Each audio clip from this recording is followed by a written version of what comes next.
are Locked On Cavs, your daily Cleveland Cavaliers podcast. Part of the Locked On Podcast Network, your team every day.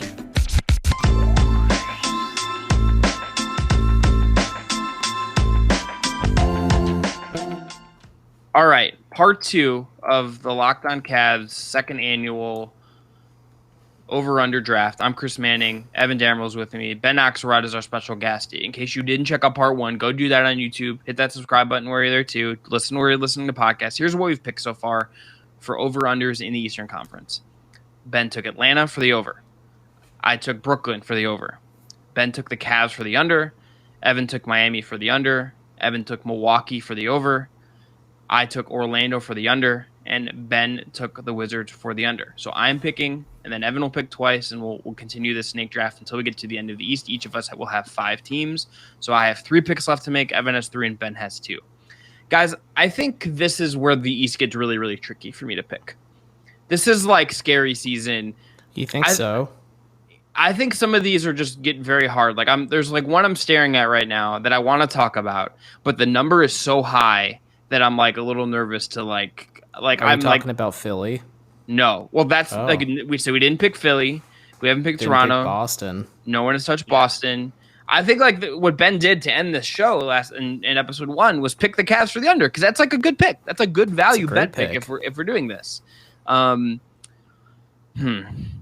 Philly is tempting because they have Embiid. Do you think they will be as good without Ben Simmons because he will not play for the Sixers this year? I'm more than certain of that. Yeah, so like that's the question. Like they were an over team. They were 49 wins in a 17-game season last year. Hit the over.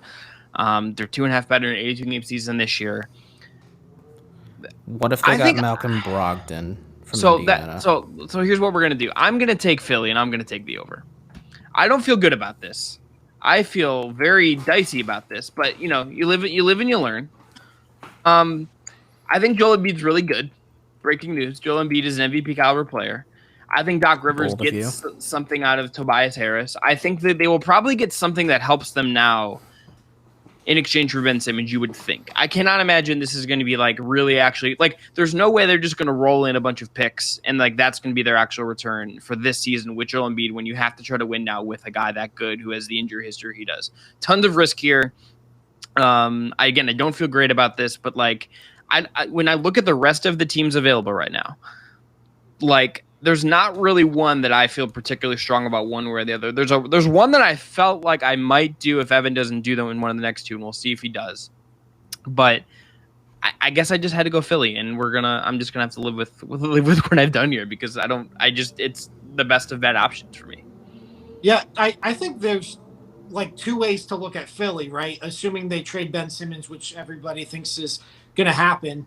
One, if you're arguing for the over, would be like the more that they can get this roster to fit Joel Embiid, which is what they started to do last year when they brought in Seth Curry and started to surround Embiid and Simmons with shooters, is like the more you can get this roster to fit, which it didn't do for years, the better this team is going to be. So that would be the case for the over.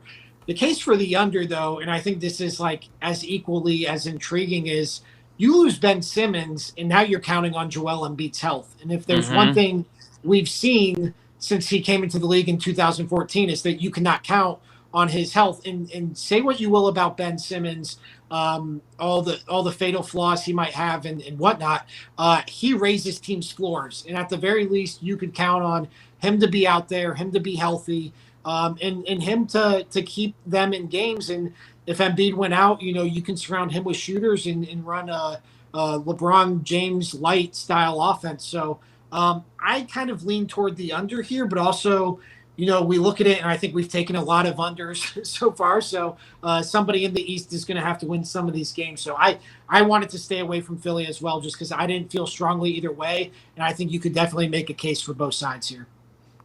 No, I absolutely agree with what Ben said for sure. It's just the Ben Simmons factor is such the biggest variable. Joel Embiid's health is such a huge variable. But Chris, you made a good point. Doc Rivers, for some reason, is a Tobias Harris whisperer.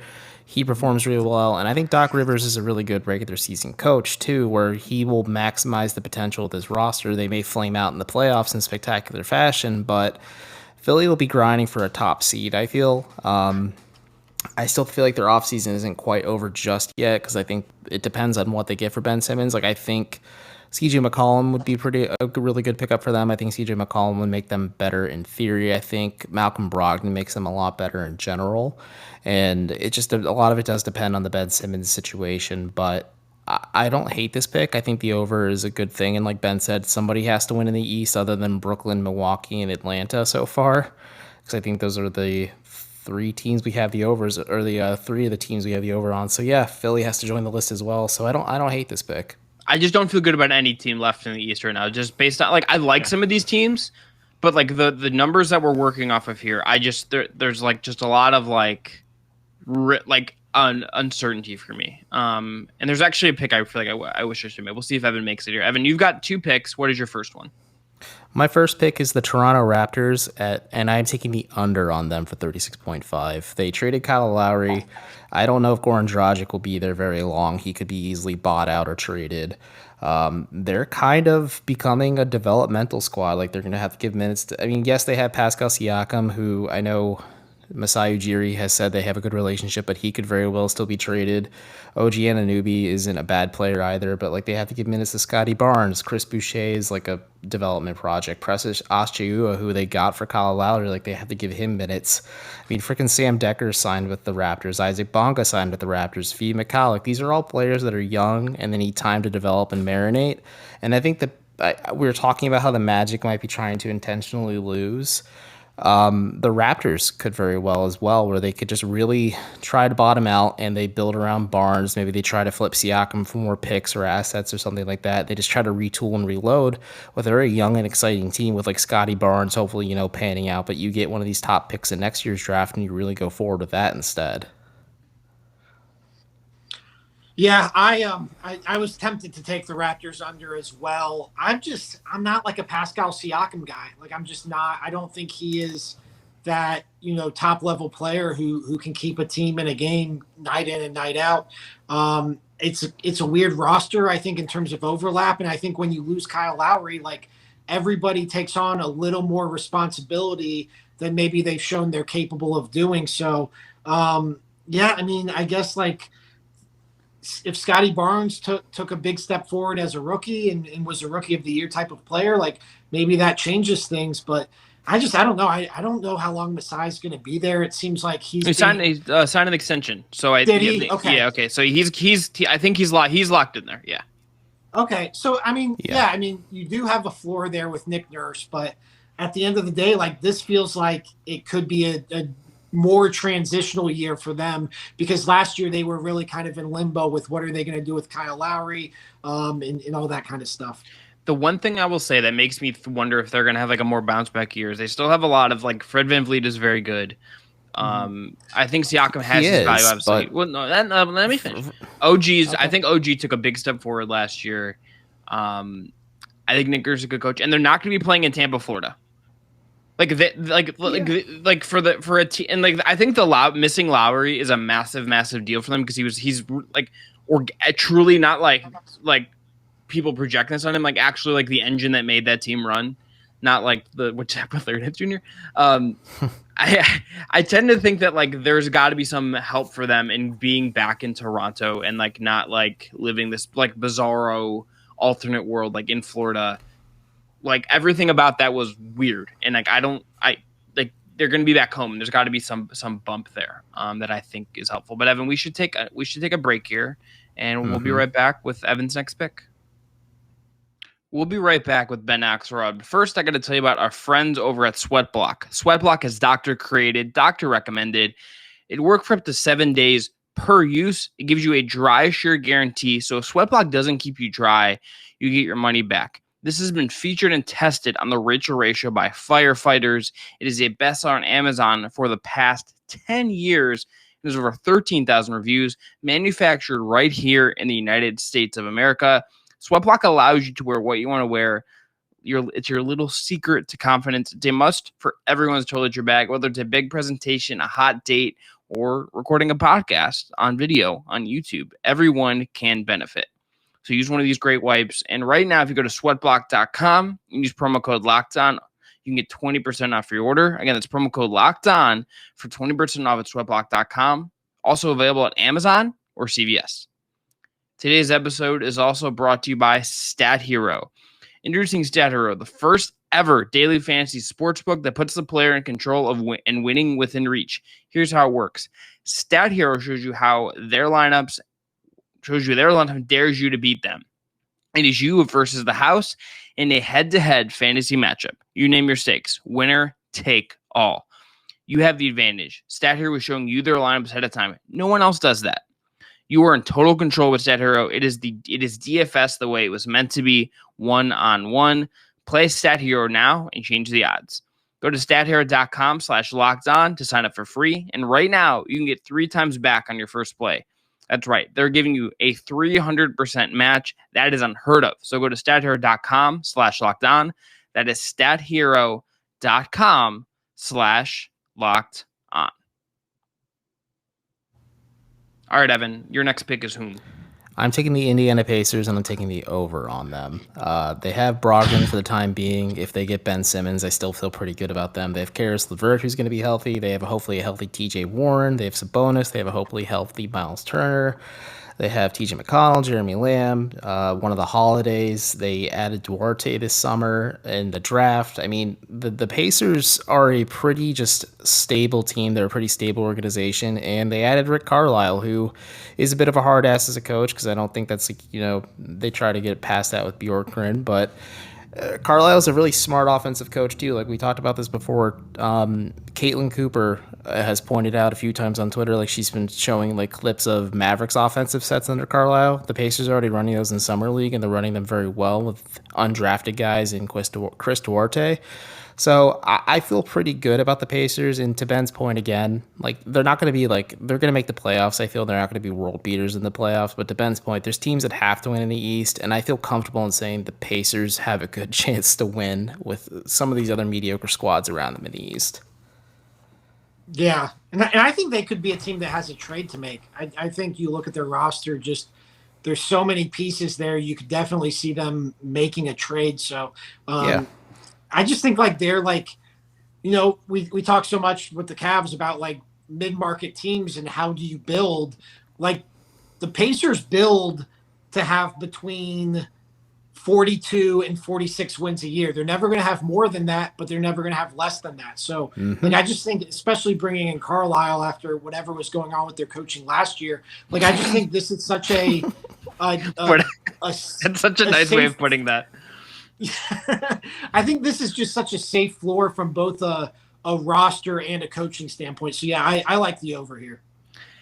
I don't know why, your pick, Chris. No, they scare me for reasons that I can't quite articulate. It's just like a gut like feeling for me. Really, this is the team you wish the Cavs would emulate the most for the same reasons Ben just outlined. They will never win more than 46, never lose less than 42. They are stable. Have you been to Indianapolis? It's not a fun city to visit. It's way more boring than Cleveland. Oh, I like Indianapolis. Yeah. I'll disagree there. Ben, have you covered the combine? Is that what I'm asking here? Have you covered the combine? I covered the first round of the 2018 NBA playoffs. Okay, there we go. That's fair. I mean, Bankers Light Fieldhouse is a gem, but I think if you go to Carmel, it's nice. But Indiana's not my first pick to live if I'm a multimillionaire. Yeah, well, yeah, that's true. I can't explain why I feel like that number, but I think Does the Sabonis Turner pairing just turn you off that much? No. I think I just kind of like, there's just some things I forgot. Like, I really like Karis LeVert, and like I kind of just feel like if everything meshes with Carlisle there, then like that team is kind of well set up for success. So, we will see. Okay, changing your mind in real time. I like it. Yeah. So I'm up. I have a pick, and you do. I'm gonna make a pick that I am a little bit dubious of myself for making, because it's like a lot of my gut tells me that like I tend to think that maybe I like shouldn't make it, because there's a lot of reasons where I look at this team and I think like they probably shouldn't like improve in some way. But I'm taking the Knicks, and I'm taking the over. I think Thibodeau will really well coach that team. I think like if Kemba has to be better than That's Elfrid a big Payton. if, man. But he's got to be better than Elfrid Payton. I would just think he would be. Year two of quickly who looked good. That's not like that's also not a high bar to clear to be better than Elfrid Well, Payton. that's my point here. Like they get a little more playmaking. They replaced Reggie Bullock with Evan No Google Fournier.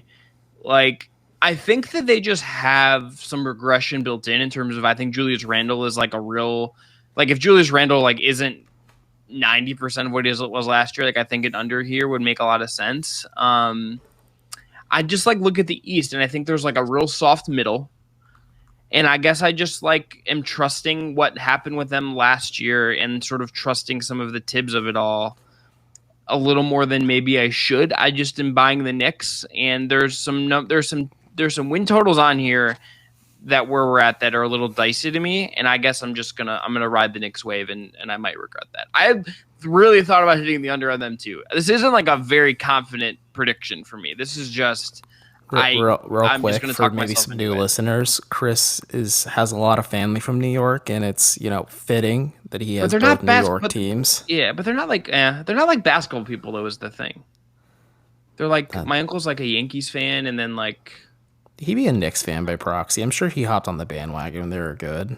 He might have actually cared more about the Nets, like the one. And I had one of my best friends from college is a Nets fan. So there we go. That's fair.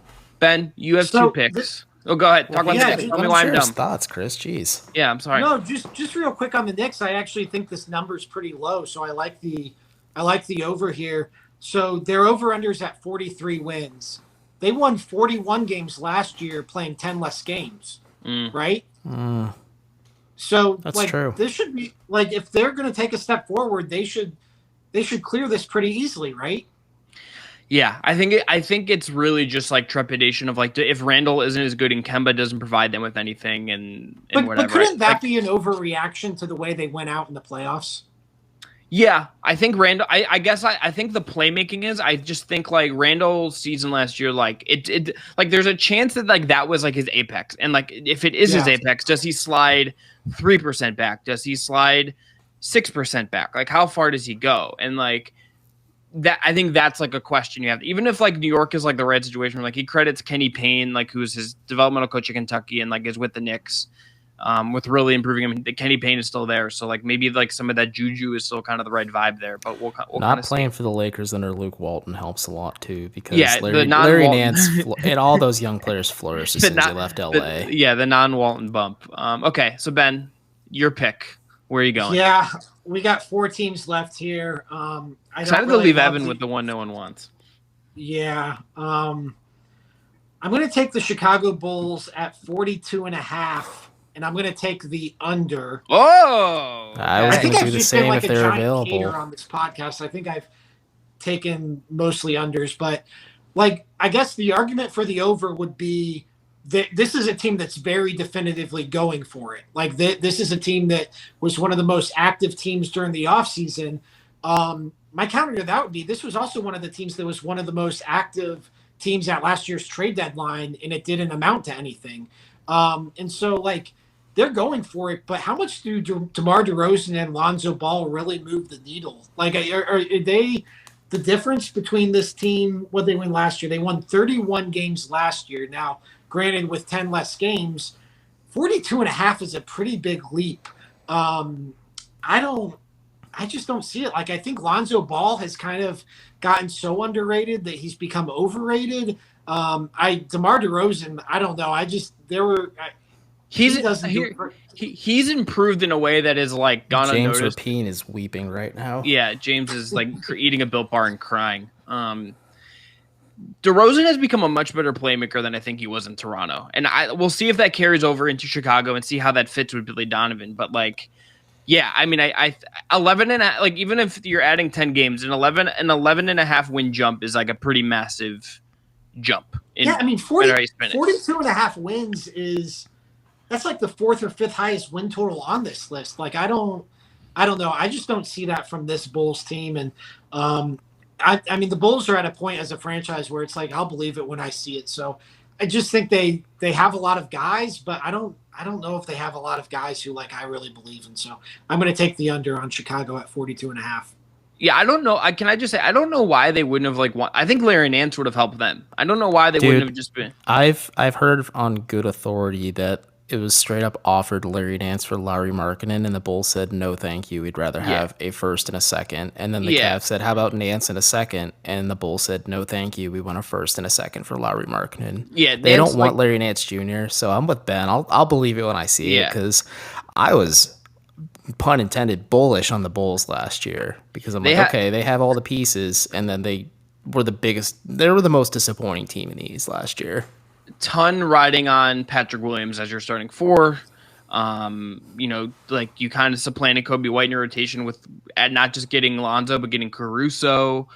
Yeah, I mean, it's a top seven that I like. The Bulls finally have a playmaker. Like, no shade to Kobe White, but like, Satoransky was their best playmaker last year, and he was a reserve 2 guard for them. Yeah, and now they have Lonzo, DeRozan, and Caruso, and there's we'll see and we'll see what kind of if Billy Donovan can kind of recreate some of the good coaching he did at the 3-guard lineups in there. We'll see how that team shakes out. I feel like they might have to try to make another move as well. So we have 3 teams left. Ben, let's make your next pick, and then we'll go into a break. All right, I'm going to go the other way here and take the other Ball brother. I am going to take the Charlotte Hornets at 38.5. I'm going to take the over here. Love this. Good pick. And I could definitely see the argument for against the under, because I think for the under, because I think this is a team that could definitely have too much buzz, no pun intended, at this point in their rebuild. But I just like LaMelo Ball, and I don't want to bet against LaMelo Ball.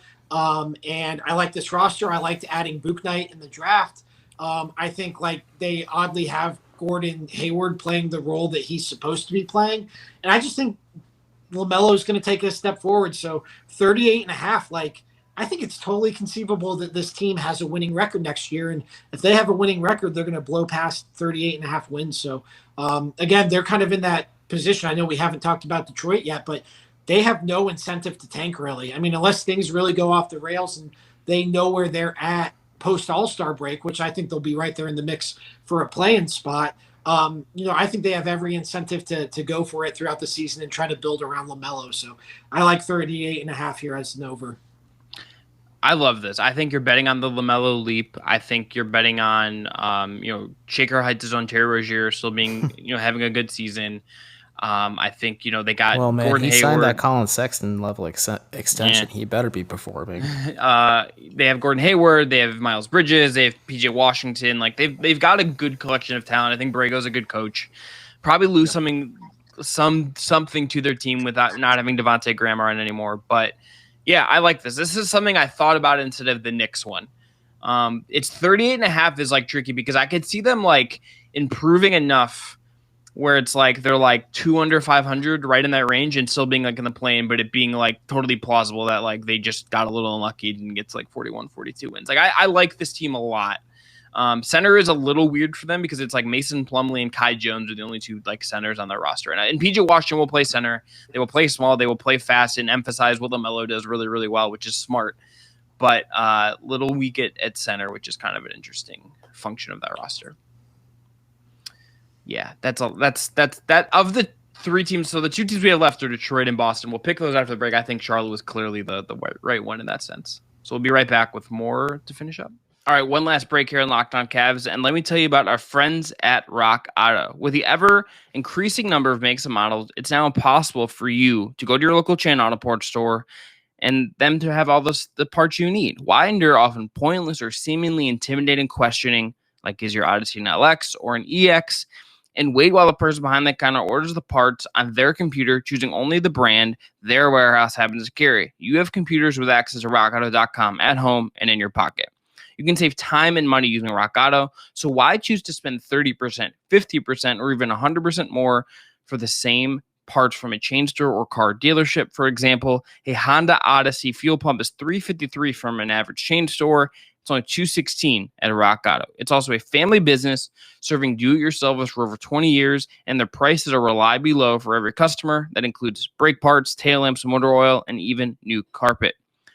Go explore their easy-to-use website today to find the solution for your auto part needs. Go to rockauto.com right now and see all the parts available for your car or truck. Right, Locked On in there. How did you hear about us box? So they know we sent you. Amazing selection, reliable prices, all the parts your car will ever need. rockauto.com.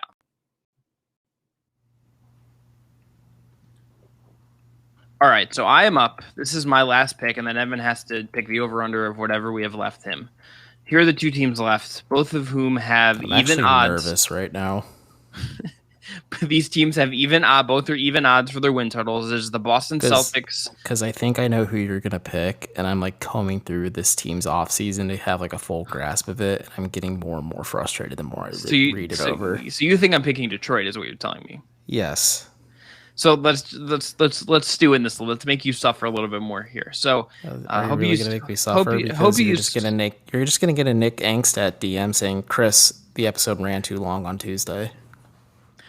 Boston Celtics, whatever. No. I'm telling. No. Oh. Let me talk. Here's the stage here. Boston 46 wins is their over under. We're under at 36 wins last year in a 72 game season. Minus 115 over, minus 115 under, even odds. Detroit, meanwhile, 20 was under 20 last year, at 25.5 this year, even 115 over, 115 under. I am going to take the Detroit Pistons, and I am going to take the under. I think this team is a year away. I think this team is down there with Cleveland and Orlando is sort of the bottom tier of the Eastern Conference. I like Cade.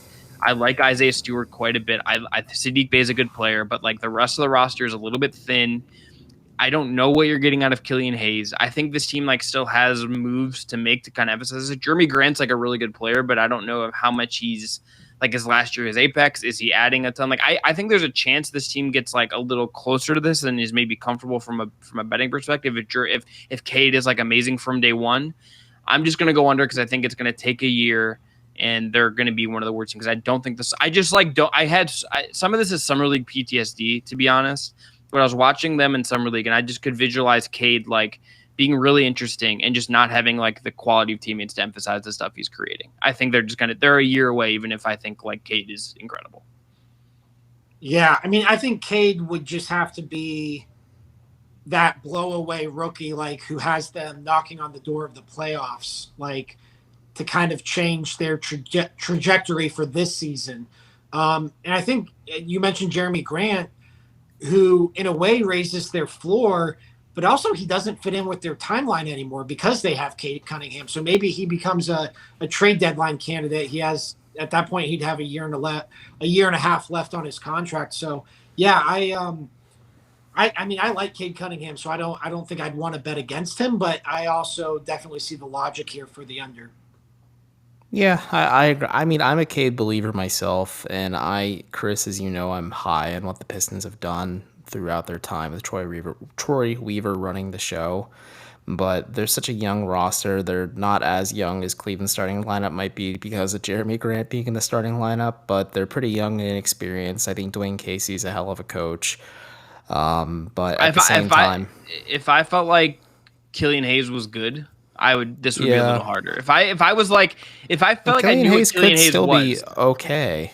Yeah, but if I'm having to pick this now and I haven't seen him play 40 games this year at the start of the year, that changes how I feel about this. It just does. That's fair. I mean, if they bring back the teal jerseys, does that change your outlook on them at all? For the vibes, yeah, probably.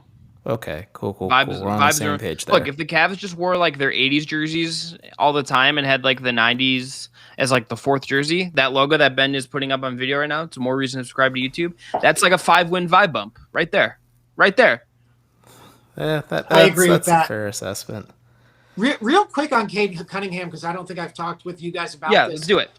Have you guys seen anything like what happened leading up to the draft, where I listened to all these draft podcasts, consumed all this draft content, and literally every podcast, every article started with this premise that Cade Cunningham was not the consensus number one prospect in the class, and yet nobody would ever put anybody but him first. I think it's draft analysts knowing Cade Cunningham was the top pick for the longest time, and they're getting bored because there's only so many ways you can say it. So maybe, Jalen Green has the potential to be very, very good, and so does Evan Mobley. Yeah, those guys had some believers. Cade's kind of been locked in as the first pick since he chose Oklahoma State over the G League Ignite program. Right, but I mean that happened with Zion too. Zion was the consensus number one pick, and nobody ever said, R.J. Barrett might actually be the number one pick, and yet every conversation started with some sort of Cade Cunningham, Evan Mobley, Jalen Green debate, and yet I didn't see a single mock draft that had anybody but Cade Cunningham first. It was just a very weird. It is weird. Couple of months of content. I will say that I think that he wasn't like a blowaway guy like Luka should have been or Zion was. Sure. I will also just say that I think the only person I ever saw like really make the strongest case I ever heard was with Jonathan Sharks advocating for Mobley as the number one guy in the class. Yeah, and Sharks is really smart. So that's our Cavs hook for this episode that we didn't really talk about the Cavs. I think he's going to be really good. I also, again, I watched him do stuff when I was at Summer League. When I watched him play Green, there were moments in that game where like he was like just an adult on the floor, like owning dudes in that Summer League. Like it's like there's a gap there, obviously, that we'll see how he adjusts and everything, but he looked really, really good, and I'm a Cade believer. I'm all in on Cade. If he like raised the floor of the team immediately, because like the East is kind of there's some potential there for him to kind of do that in case he's gonna like be a good veteran voice for him. I think at least to start his career until like we'll see kind of where that goes. But I think he'll be really good. So Ben, Evan, that leaves you with the Boston Celtics. They're projected to win 46. I'm gonna take the over on them, and it's a hesitant over just because I'm a big Jason Tatum believer.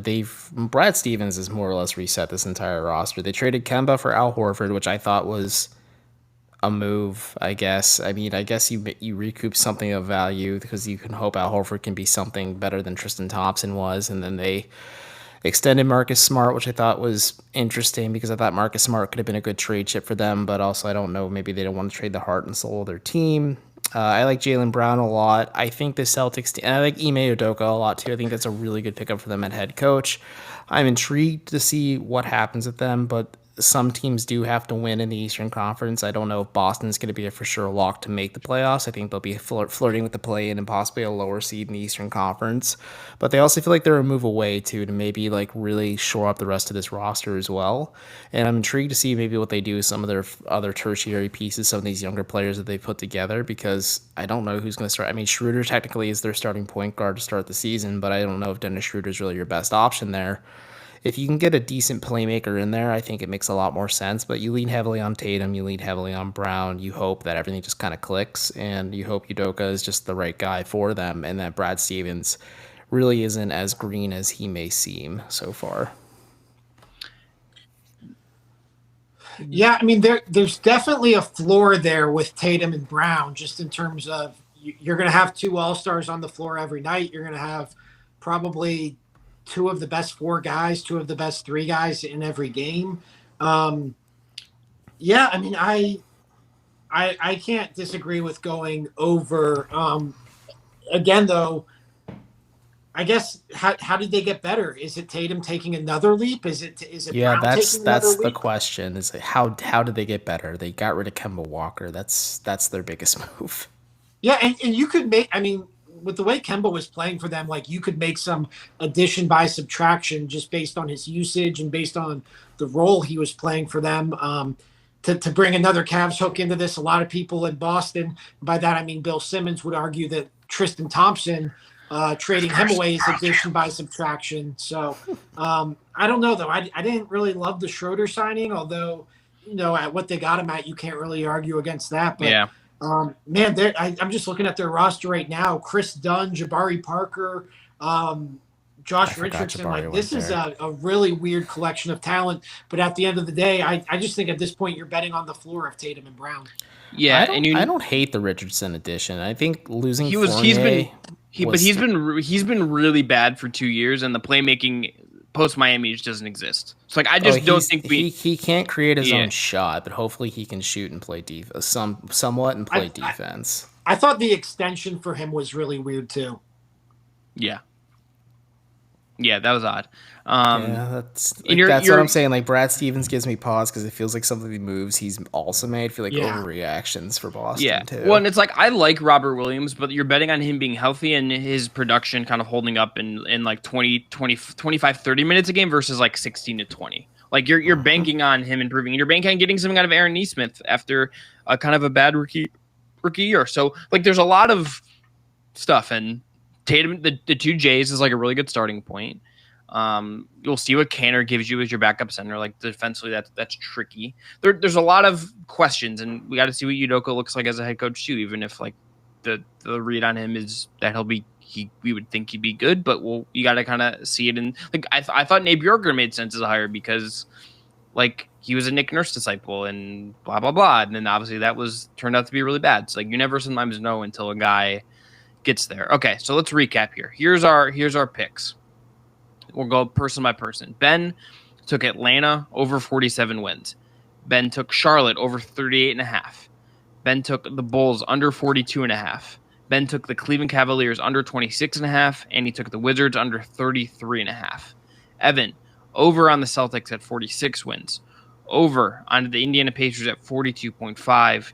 Under at 48 for the Miami Heat. And over on the Bucks at 54.5, and then under on the Raptors at 36.5. I took over on the Nets at 55.5. I took under on the Orlando Magic at 23.5. I took under on the Detroit Pistons at 25.5.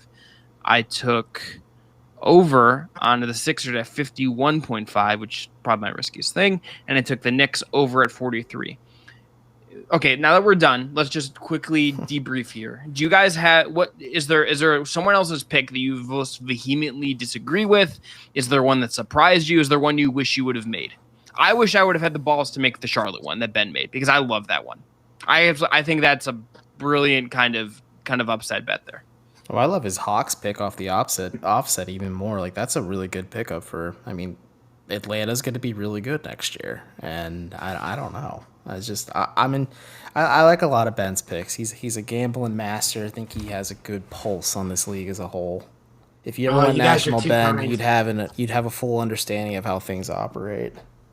You guys are too kind. I like Chris's Magic pick. I think in retrospect that probably stood out as just, like we said, they're the one obvious tanking team. They're the team that from start to finish this season is trying to lose. So, 23.5 is kind of low just in terms of what's the next highest number is it I guess it's the Pistons at 25.5. So it's a full 2 games under Detroit, 4 games under or 3 games under the Cavs. But I think it's very conceivable like the Magic end the season with less than 20 wins. Yeah. Could be really rough for them.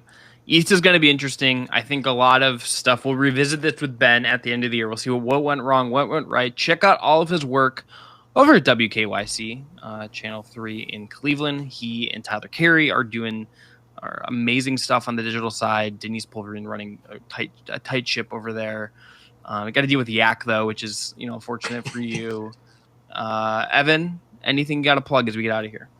Oh, no, not really. I hope everyone had a fun, safe Labor Day weekend. The Velosano is coming up soon. I'm really close to my donation goal. So if you guys are able to donate, I'd really appreciate it. And I've been trading my buns off all summer because we had a rando fan say I looked fat. And then I also had to start getting in shape for a 25-mile bike race. So I'm not going to finish first, but I'm going to finish, and I'll be talking about it nonstop for the remainder of fall to the point where it annoys Chris, where he's like, "Oh, Evan, you did a bike race." That's going to be one of those. That's going to be a running bit for a while. I'm looking forward to seeing you when we're at the Phoebe Bridgers show. I'm like, "Oh, Evan, I heard you did a bike race." I'm just going to wear the whole kit, dude. I'm wearing my whole Velo uniform, glasses, helmet, everything. If you do that, I will not be hanging out with you in public if you do that. Well, I'm hanging out with you in public first, so people are going to think I'm pitying you. So, anyway, that's going to be it. Hit that subscribe button. Everyone will talk to you soon. And back with more Locked On Cavs. Ricky O'Donnell coming up this week talking about remarketing. So stay tuned for that. And everyone, have a good one.